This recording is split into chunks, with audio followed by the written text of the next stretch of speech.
Hello friends, আমার ছাদ বাগানে তোমাদেরকে স্বাগত। ছাদ বাগানের ড্রাগন গাছগুলিতে অনেকগুলো ফুল এসেছিল। তার মধ্যে বেশ কিছু ফুলের কুঁড়ি ঝরে গেছে। ঝরে যাওয়ার অনেকগুলো কারণ রয়েছে। অতিরিক্ত বৃষ্টি যেমন ফুলের কুঁড়িগুলোকে ঝরিয়ে ফেলেছে, তেমনি খুব কড়া রোদেও অনেক ফুলের কুঁড়ি হলুদ হয়ে পড়েছিল।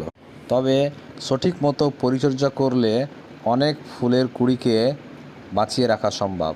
যেমন সময়ে সময়ে ফুলের কুঁড়িগুলোতে বা পুরো ড্রাগন গাছে নিম তেল দিয়ে স্প্রে করলে ফুলের কুঁড়িগুলিকে টিকিয়ে রাখা সম্ভব। আমি সপ্তাহ অন্তর নিম তেল স্প্রে করতাম।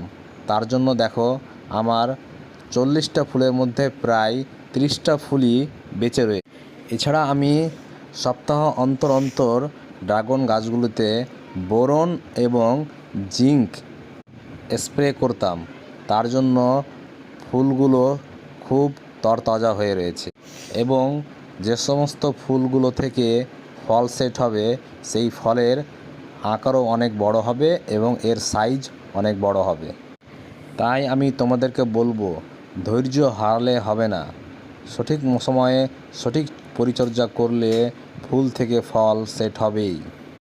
এই ফুলগুলো আগামীকালই আমার পরাগায়ন করা হবে।